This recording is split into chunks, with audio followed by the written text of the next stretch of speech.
बातमीचे प्रायोजक आहे अरमान एंटरप्राइजेस, ताज complex basement, मक्का मस्जिद समोर, विजापूर बेस, सोलापूर। अंदाजे 15 वर्षापासून सोलापूर शहरात 7 पोलीस ठाणे असून आजही पोलीस ठाण्यांसह मनुष्यबळांची संख्या तेवढीच आहे। सोलापूर शहराचा विस्तार झालाय, लोकसंख्या वाढली तरी देखील ना पोलीस ठाण्यांची ना पोलीस मनुष्यबळात वाढ झाली। आता विमानसेवा देखील सुरू होत असल्याने सोलापूर पोलीस आयुक्तालयातर्फे विमानतळ परिसरात नवीन पोलीस ठाण्याचा प्रस्ताव गृह विभागाला पाठविलाय। विमानतळ परिसरात नव्याने पोलीस ठाण्यांचा प्रस्ताव पाठविण्यापूर्वी पोलीस आयुक्तालयाने त्या परिसरातील धार्मिक स्थळे, संवेदनशील ठिकाणी, जाती धर्मातील विविधता, गुन्ह्यांचे प्रमाण, गंभीर किरकोळ खून, अत्याचार याचाही अभ्यास केलाय। नवीन पोलीस ठाण्यासाठी गृह विभागाला नव्याने काही द्यायचे नाहीये, त्यासाठी आर्थिक भार देखील शासनावर पडणार नाहीये। विजापूर नाका पोलीस ठाणे व MIDC पोलीस ठाण्या अंतर्गत येणारा 2.5 पोलीस चौक्यांचा भाग या नवीन पोलीस ठाण्यात समाविष्ट केला जाणार आहे। त्यामुळे दोन्ही पोलीस ठाण्याकडील काही कर्मचारी नवीन पोलीस ठाण्यासाठी घेतले जाणार आहेत। पोलीस आयुक्त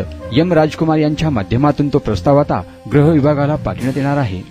सोलापूर शहरात विविध प्रकारचे अत्तर, perfume, massager, hair dry, important goggle, important watch, नवीन गॅझेट मिळण्याचे एकमेव ठिकाण अरमान एंटरप्राइजेस। आमचा पत्ता ताज कॉम्प्लेक्स बेसमेंट, मक्का मस्जिद समोर, विजापूर वेस, Solapur. Proprietor doctor Mohsin Bagwan. Contact 9922 55 9711।